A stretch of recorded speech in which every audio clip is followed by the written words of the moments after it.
Good afternoon, everyone. Start with some opening comments. I have an echo over there. There it goes.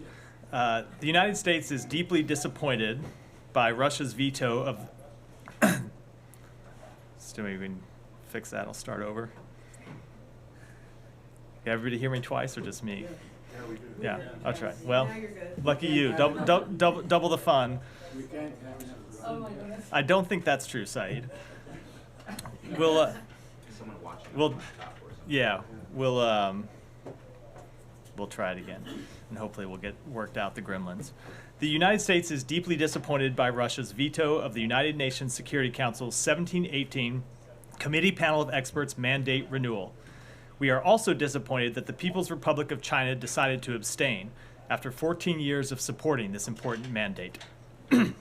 For the past 15 years, the 1718 Committee Panel of Experts has been the gold standard for providing fact-based, independent analysis and recommendations on the implementation of UN sanctions on the DPRK.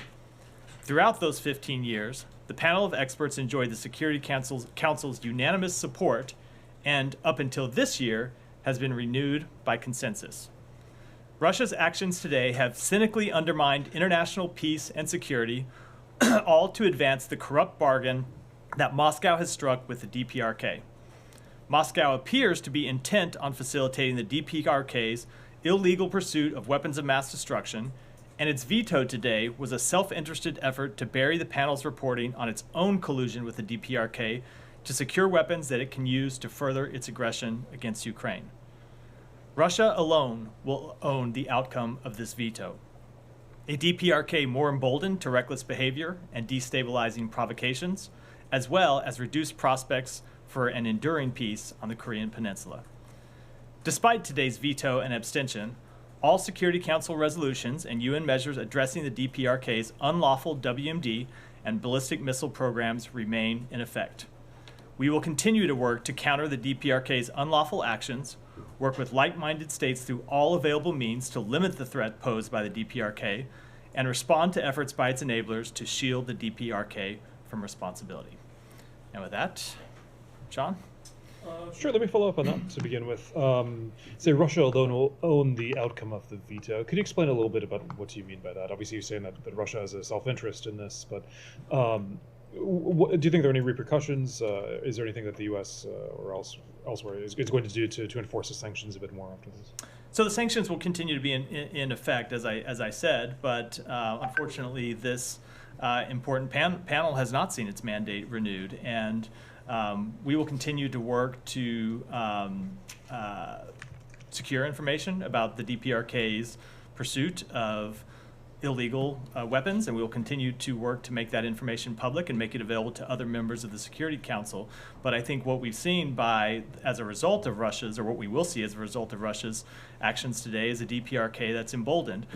It continues to be largely isolated in the world, but we are in a different place than when you had Russia and China voting to uphold accountability for the DPRK. And now you've seen a Russia that has cut this bargain with the DPRK because it's in desperate need of weapons to pursue its aggression against Ukraine. And then you saw today one of the ways that Russia is delivering on its end of the bargain with DPRK, which is trying to undercut what had been up until now unanimous United Nations Security Council actions. Just to follow up on that, I know that the U.S. has publicly spoken of cooperation between the DPRK and Russia. Is it your view that this will actually pave the way for greater cooperation? There are reports that the Russian spy chief was in Pyongyang, I think it was this week even. Is there concern that in light of this, that there will be greater military cooperation? I don't think that what happened today paves the way for greater DPRK-Russia cooperation. I think today, what happened today is an example of greater DPRK-Russia cooperation. We saw that cooperation kick off last year when they began to be increased talks between the two, and then of course we've seen the DPRK transfer military equipment to Russia that has shown up on the battlefield in Ukraine. It's been used by Russia to further its war against Ukraine, and we've been waiting to see how some of the ways that Russia would hold up its end of the bargain. I think we saw one of them today. Sure. Maybe I could switch topics unless somebody else has the DPRK. I was wondering if you have a reaction to the ICJ, the International Court of Justice, just today on Israel. saying that that Israel must ensure urgent humanitarian assistance, and that famine has already set in Gaza. So that order, to my understanding, was just issued in the last hour. Our team is reviewing it right now, so I don't have a detailed reaction to the full text of the order. It's something we want to review before we give that reaction. But as a general proposition, of course, increasing humanitarian assistance to Gaza is something that we support and something that we have urged Israel to help facilitate. So that general conclusion is very much something we agree with, but as it pertains to the exact text of the order, I want to give the team time here to look through it before I respond in detail. Just one more for me, and I know you just said that you want time to review it, but is it the word binding again, but the International Court of Justice, is it the view of the United States that Israel must comply with this, that it must do more? Again, having not even reviewed the order myself and knowing that there's a team reviewing, I don't want to respond until we've had a chance to do that. But I mean, just to follow up on that, can you say that in principle, In principle, of course, we support the work of the ICJ, but I don't know if this. I just haven't reviewed the exact text to know how it applies in this instance. So I'm obviously loath to comment on it for that reason. I see. Okay. We might come back to this, but just on, do you have a reaction on the new Palestinian cabinet that's been announced? Is it what do you think about it? Because the U.S. has called for reform of the Palestinian Authority. Looking at the list and the fact that a new cabinet has been announced, is this something that the United States welcomes?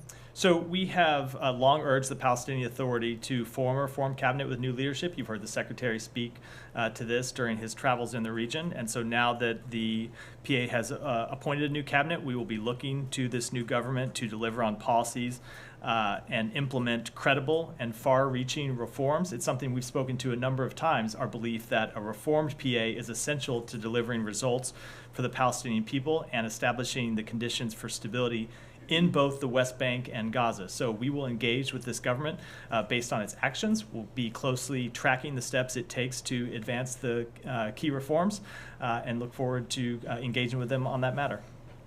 Can you get into what the specific reforms you're hoping for actually look like?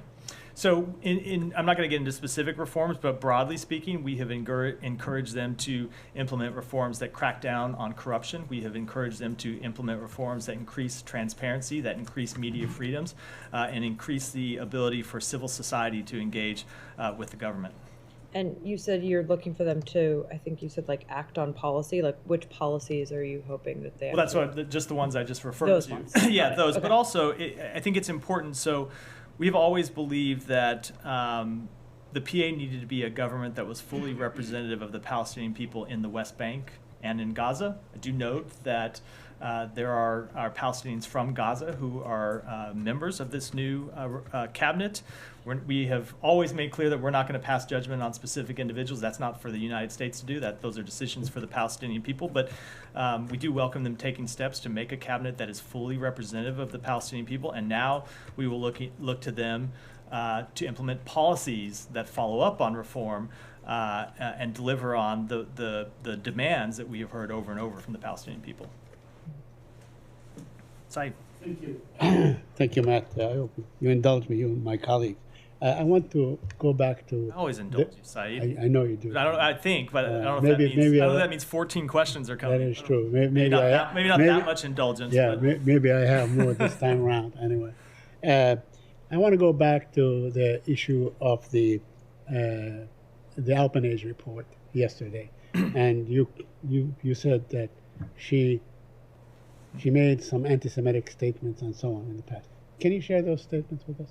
I can. I didn't actually think this was a controversial statement. She made a remark at one point referring to the Jewish lobby controlling America, and in fact expressed regret for that mark afterwards. So that's what I was referring to. But I think the term that she was accused for is when she used the term show-off for Nakba, which is exactly So hold on. I'm not referring to anyone else's comments, Right. and that's not what I was referring that's to. what she. Now I understand, but what the comment that she made, she said Shoah is Nakba in Arabic, which is exactly what it is. Said, it's a catastrophe. Said, I'm right. not even familiar with the comment you're referring to, and that's not what I was referring to in my remarks. Okay, so you also said that you disagree with the position itself, that you you don't approve having that position in the United Nations. Why not? We have been very clear that the action that we do not believe genocide has taken place. We do not believe that's an appropriate term or a constructive one to use in this instance. So let me ask you something. Is there a reasonable definition of genocide that would include what happened in Bosnia or to the Rohingya, and at the same time exclude what is happening in So, Gaza? Saeed, the definition of genocide is one that is well Right. Okay. well-founded in international humanitarian law. Right. And if you look at the position that the department's legal advisors laid out before the ICJ, they do go through this chapter and verse. I'm not going to repeat all of it here from the podium. I obviously don't have the filing with me, but you can look where we do go through exactly why we don't believe genocide is an appropriate term to use in this case. Okay. In this So regard. although many countries in the world now are more and more using the term. In fact, France said that they would probably try the soldiers that served in this war for war crimes if they are involved. But anyway, let me ask you about a couple of other things, if you allow me. The Canadian minister of a Canadian minister said that the United States implored them to continue aiding UNRWA. Can you confirm that the ambassador to the UN actually implored the Canadians to continue aiding UNRWA? I am not going to get into private diplomatic conversations, but we have always made clear that we think the work that UNRWA does is important. Right. That we support the. Hold on. Yeah. I see you. I see the. See the interruption coming. So sorry. Just- Sorry. just my habit. Sorry. It's okay. That's fine. I understand. We have always made. Sorry. We have always made clear that we support the work that UNRWA does. And we have always made clear that it's important that that work not be interrupted, even though we thought it was appropriate on behalf of the United States to suspend our funding. Now, of course, that funding has been blocked going forward. So we have engaged with other countries about different ways to ensure that the delivery of humanitarian assistance to the Palestinian people is not interrupted, that it continues. And again, I think you have to go back to something I've said before that's been lost a little bit. When we suspended our funding, we only had an upcoming funding of about an upcoming payment of about $300,000 coming. Not a major. When you look at the overall funding that we provide, it was not a major amount of money that we were providing any time before this summer. Anyway, so we have been working with other countries to make sure that work can continue unimpeded. So, by the way, I mean, this suspension, now that funding is blocked, does that make the investigation or waiting on the investigation moot? Does it make the issue moot?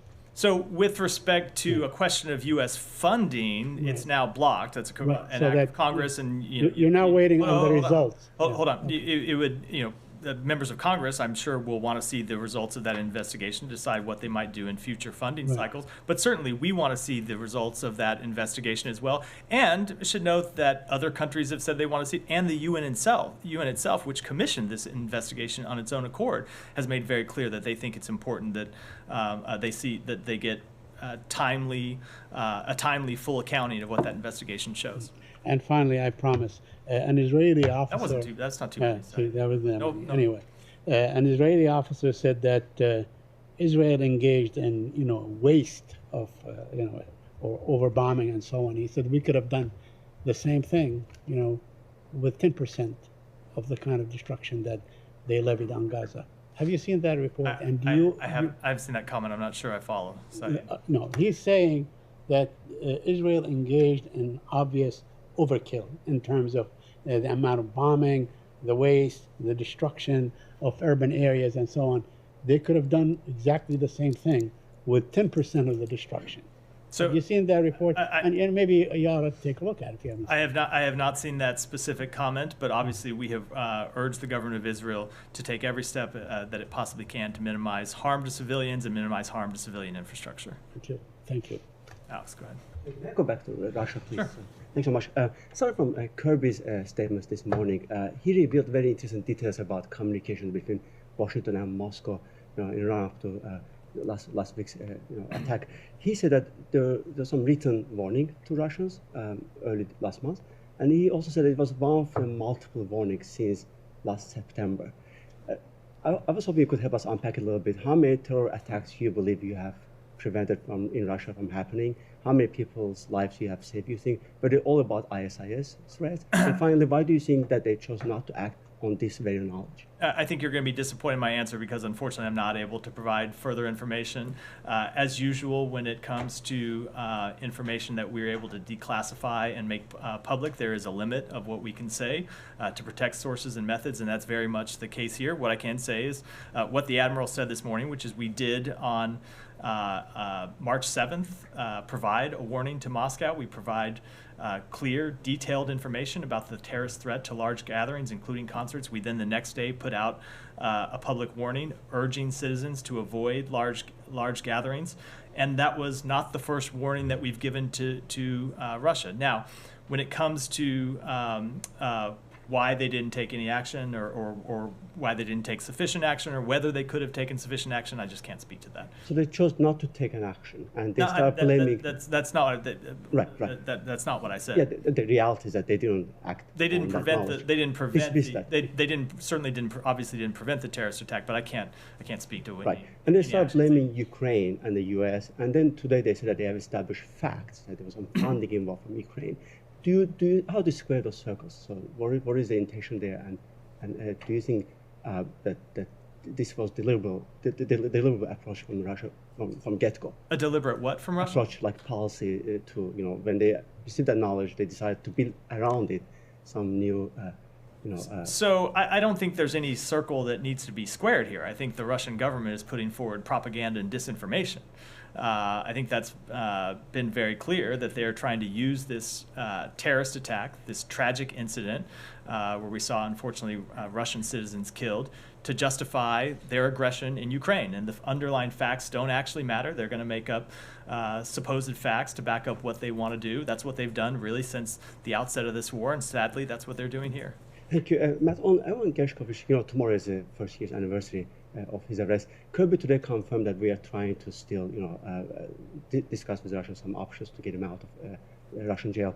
Is there any active offer from the U.S. since last December they rejected the one that they haven't responded yet? I'm just not. I have never spoken in that level of detail about our work to secure the release of either Evan Gershkovich or Paul Whelan, and I'm not going to do so today. And my final one, if I may, on Armenia, we discussed yesterday Azerbaijan's reaction, and he responded to that. But Russians also seem to have been uneasy about this meeting. So Zakharova today, built up around what Azir said yesterday. It was divisive. She said that the West is trying to, quote-unquote, create new rifts in the region, forcing the countries in the region to follow up anti-Russian line. So what is your response to Zakharova? So I would say, if anything, some of the turbulence we have seen in the region has been fueled by Russia's actions over the past few months.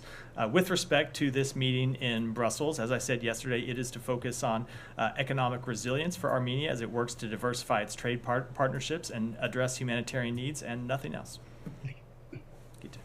Matt, on Wednesday, 11 women human rights activists were sentenced to 60 years, a total of 60 years of imprisonment in Iran.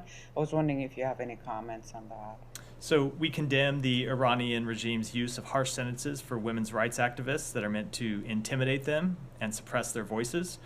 As Iran's leadership continues its violent crackdown on any dissent, they should know that the world is watching. Ongoing, widespread reports of torture, forced confessions, and restrictions on legal counsel undermine any shred of credibility in the decisions handed down by Iranian courts. And the United States continues to coordinate with our allies and partners to condemn these sham trials and to pursue accountability for Iran's human rights abuses, and we will continue to take action to support the people of Iran in practical ways, both seen and unseen, in coordination with our allies and partners. Thank you. On Afghanistan, the family of American citizen detained by the Taliban, Ryan Corbett, released a statement this week saying that they had received a disturbing phone call from him in which the family says it was clear that his mental and physical health is significantly deteriorating. CBS News interviewed the family in December last year, where they highlighted the same concern about his health. And I believe at the time, Envoy Tom West he did have a meeting with the Taliban. I was wondering if you could update us on any talks between the US and the Taliban with Tom West or otherwise. Let me just first say, with respect to the family, that as is always the case when you think about people who have their loved ones being wrongfully detained overseas, I cannot imagine the pain that they're going through and the grief that they're suffering and how difficult it must be knowing that their loved one is going through such a tragic hardship. And so what I can say to the family and what I can say to the American public on behalf of this government is that we are working every day to try and bring Ryan Corbett home. We have continually pressed, including in our meetings with Taliban representatives, for the immediate and unconditional release of Ryan Corbett and other Americans detained in Afghanistan. We have made clear to the Taliban that these detentions are a significant obstacle to positive engagement, and we will continue to do that. We are using every lever we can to try to bring Ryan and these other wrongfully detained Americans home from Afghanistan. Matt, I don't know if you saw the report in the Politico 2 hours ago about the day after, Gaza day after, and the talks between the U.S. and regional partners. And according to the report, quoting U.S. official, that there's two ideas that gaining traction. One is to form a multinational task force, and the second one is to form a peacekeeping Palestinian force. But my question is, if you can answer to this, that is the Palestinian Authority included in these talks? So I'm not going to speak to private diplomatic conversations or speak to what it sounds like are reported, anonymous comments from reported officials inside the United States government.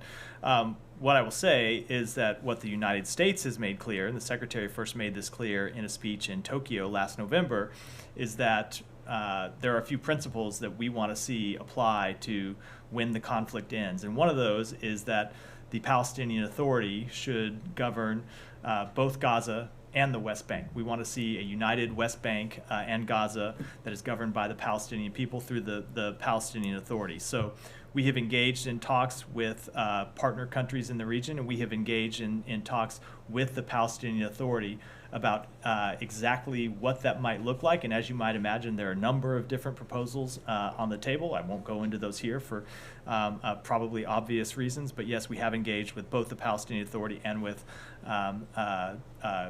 countries in the region about the full panoply of post-conflict issues that Gaza will face.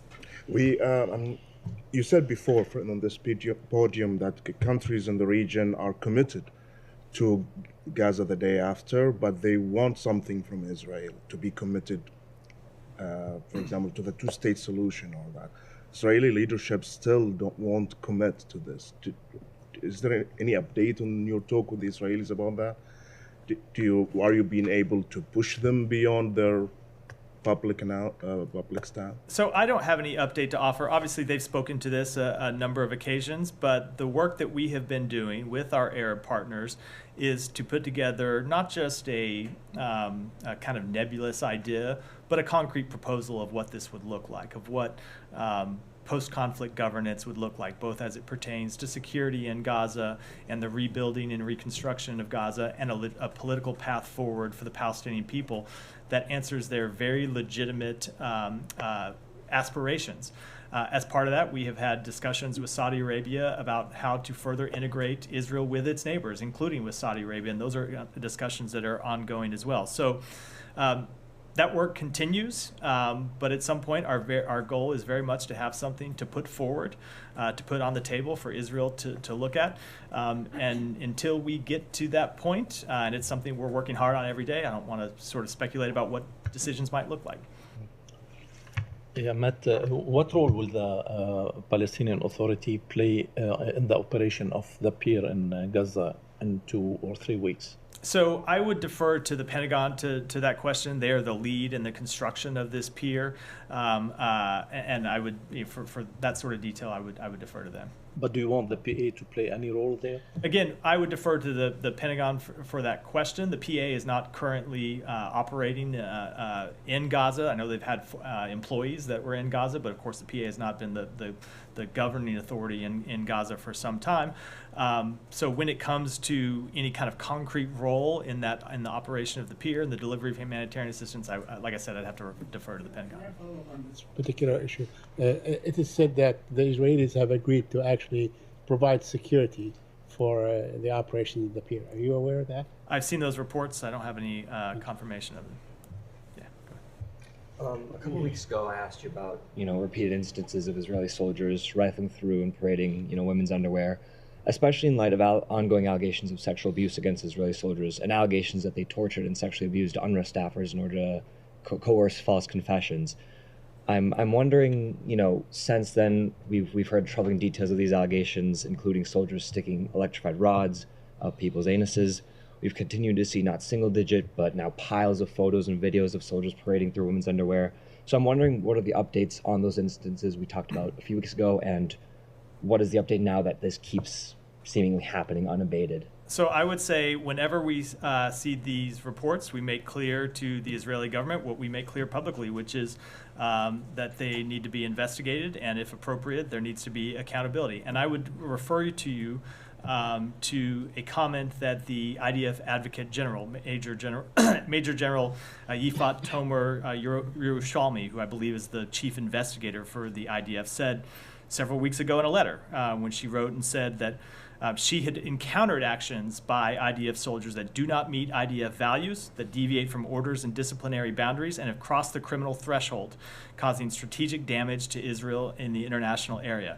These acts and statements on part of individuals who do represent the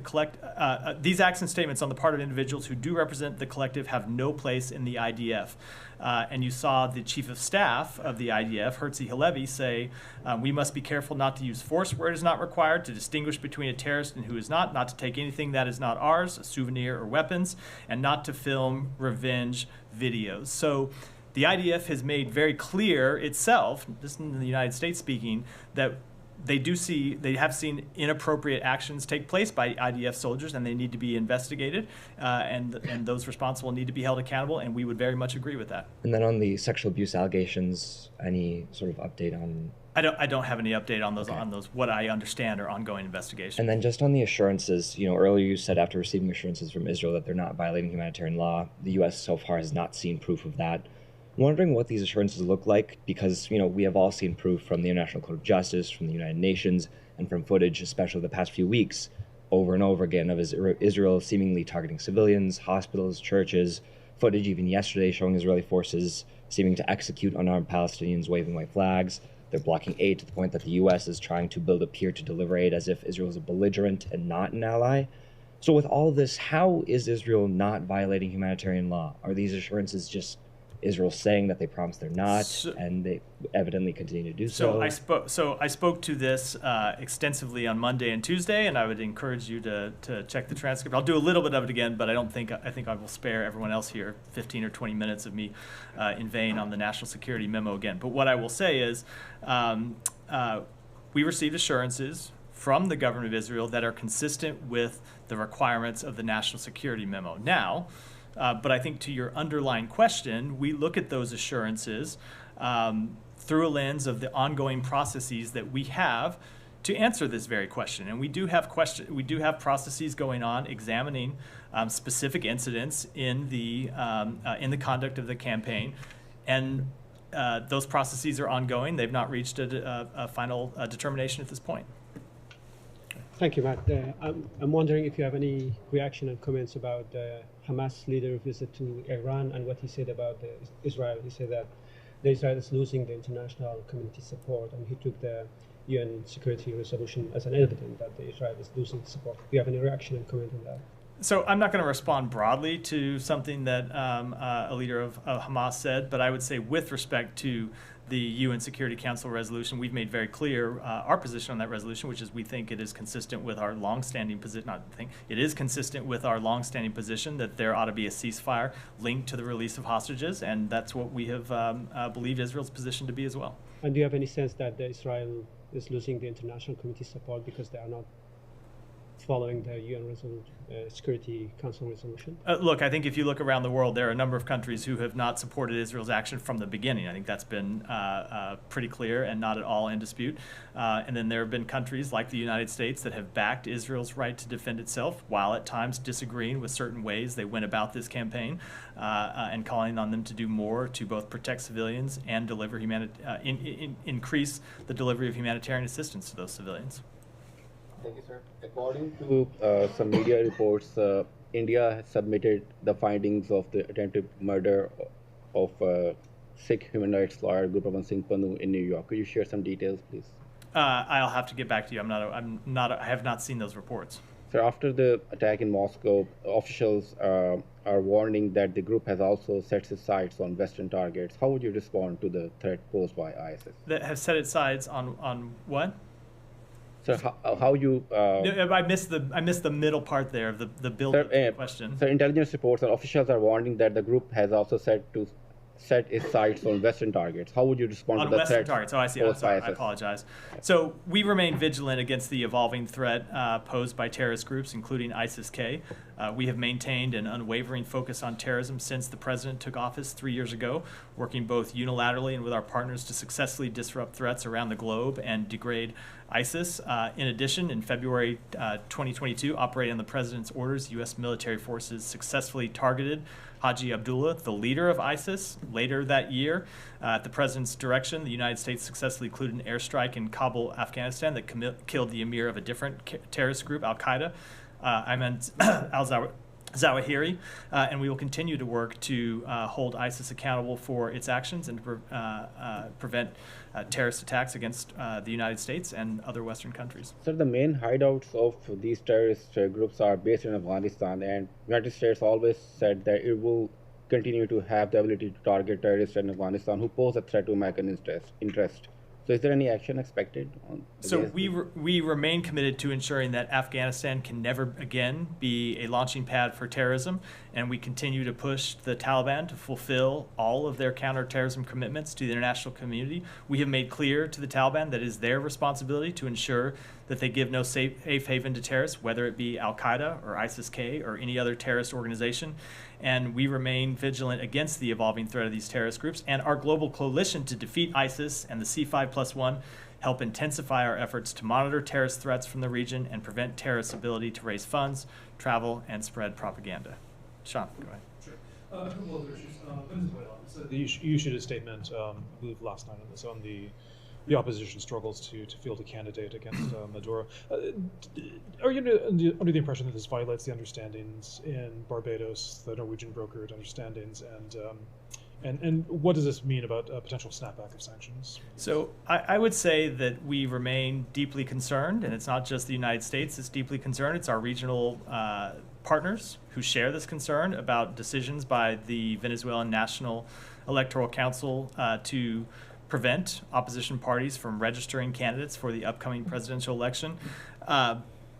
We are going to continue to make clear to Maduro and his representatives that there needs to be, they need to ensure international observer access. They need to end the jailing and harassment of civil society members, and they need to allow a free and fair election. And then, as we have made clear, actions that run counter to the letter and the spirit of the Barbados Agreement will have consequences. We've spoken to that. We've spoken to the fact that there's a general license that expires next month. I'm not going to make any determinations from here about how about what decision we will take then, but we have been very clear with with Maduro and his representatives about what we expect them to take and what the consequences could be if they don't. Just a brief follow-up, not to put words in your mouth, but you're saying that there's no determination. Yeah, there's no determination from here as of now what decision you'll take. Is there still time, basically? I mean, could they still? Is there still time? So the only thing I'll say is we've made clear that that general license with respect to oil expires in April, and you heard us say some months ago that that's an important date to watch. We allowed another general license to expire and not be renewed. I think it was one for gold, and there's a big one coming up for oil, and that continues to be an important date. And we're going to be watching the Maduro's actions and making determinations about how we will proceed. Just a couple more. don't know if there's something you're following, but tensions between Colombia and Argentina. I have been following that. Okay, yeah. okay, great. That makes two of us. It's not the same as saying I'm going to have anything to say about it. Right, I haven't been wasn't- following it. Right, I wasn't counting on that. But what do you make of it? I mean, if I understand the chronology, the president of Argentina, President Milei, said that President Petro is quite a terrorist, and Colombia has expelled diplomats. Has the U.S. has friendly relations with both countries? Has the U.S. been dealing at all with the two? So I think I'm going to stay out of this one. This is ultimately an issue between Colombia and Argentina. I will say that we, as you noted, maintain strong relations with both of them, and we support continued dialogue and diplomatic relations between both sides. But as to this specific dispute, I think I will refrain from. And you're going to stay out of the actual remarks? Yes, I think that would be wise. Just more before I yield. Do you have anything more to say about Niger after yesterday? Anything more? No, it's something that we continue to work on, and we continue to engage with the CNSP, but I don't have an update. Thanks, Matt. Can you give us any indication or awareness of the of Haiti's transitional presidential council being closer to formation? I believe 8 members have been chosen of what's supposed to be a 9-member council, and any update on U.S. plans for further evacuations of Americans from Haiti? So on the first, you may have seen that they issued a statement yesterday. We were encouraged to see the Transitional Presidential Council release its first statement. We hope that the council will continue to work to take the steps they outlined in that statement, including finalizing their organization and operation, appointing an interim prime minister, and taking steps to restore order to Haiti. Ultimately, as we've said, these are decisions for Haitians to make. We will continue to work with CARICOM and our partners in the region to offer our support for them as they go through this process. And then with respect to facilitating the departure of American citizens, let me first give you an update on the numbers. We now have successfully evacuated or facilitated the departure of somewhere around 450 U.S. citizens since March 17th. That includes over 300 that have departed Port-au-Prince and almost 100 from Cap Haitian. There are helicopters that are going today from Port-au-Prince to Santo Domingo, and we continue to explore other alternatives and other options to get American citizens out of Haiti, but I don't have any announcements today. But we're going to continue to work on that and may have more to say tomorrow or over the weekend. Thank you very much, Matt. My first question is about Congress had asked the Assistant Secretary Donald Lu to send the Pakistani U.S. ambassador in Pakistan, Mr. Bloom, to meet Imran Khan. Any update when he's meeting? Congress asked? Who in Congress? You know the congressional hearing where Mr. Donald Lu had appeared? I remember that, yeah. Usually Congress means like an act of Congress. Do you mean like a member of Congress? Or? Yes, yes. A couple of members of Congress had asked the Assistant Secretary that the U.S. ambassador should go and meet Imran Khan in jail to see how he is, what's his situation. I don't have any updates on meetings by the ambassador. Okay, just one more thing. 6,000 scholarships each year the U.S. gives to Pakistani students, and not a single complaint has ever been seen. All students are taken on merit. It's amazing. But since the lady who you have called Milestone, because I carry these values from the high school and university here, from the U.S., so that's why I do get upset at times when you use terms like milestone for corrupt people. This principal in Pakistan. To have upset you. Yes, it does. Michael Thompson, a principal at a university, a college in Lahore, where the milestone lady that you call is the chief minister there. He just resigned there because one of her favorite tried to waive off his son's tuition fee. The principal, an Australian principal working in Lahore. Isn't this shameful? And should you be calling milestone to people? I could not possibly have a comment on that situation. Go ahead, in the back. Yeah. Come to you next. In the back. Okay. The United behind you. Sorry, I'll come to you. Okay. Back of the room. You're half. Okay. The United States approval of limited operation in Rafah acts as a green light for Israel to start a military operation in Rafah. This is seen as a step back in the U.S. stance, which affecting its image and credibility. What's your comment, please? I think that's a bit of a mischaracterization of what we said with respect to Rafah. First of all, we have always made clear that we support Israel's right to hold Hamas accountable and its right to take the fight to Hamas operatives inside Gaza, including in Rafah. But what we have said is that we think that there is a better way to do that than the full-scale operation that Israel has said it's contemplating, and we look forward to having a conversation in the coming days with Israel to lay out what those options could look like and what that better path could look like.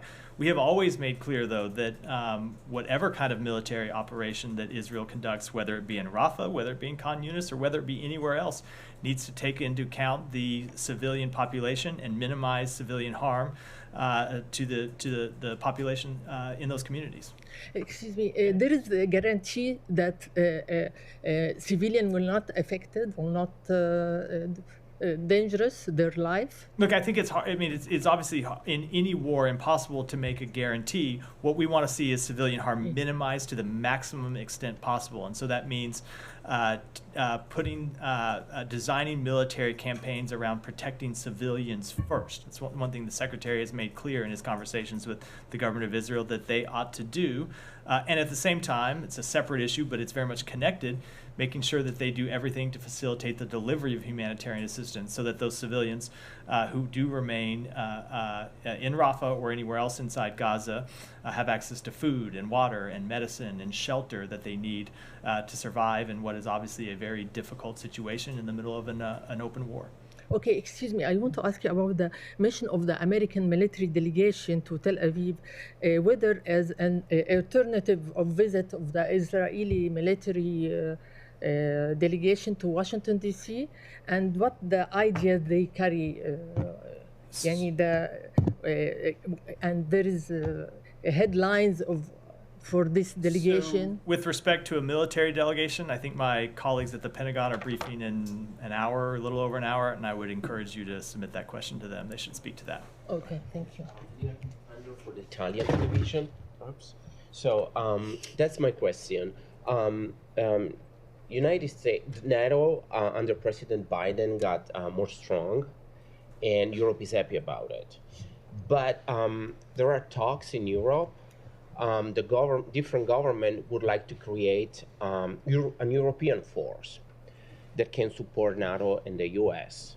So what would it be the answer from the U.S., from the State Department, if Europe would create their own European forces to protect Europe? So I don't want to speculate. We will continue to work with our European partners.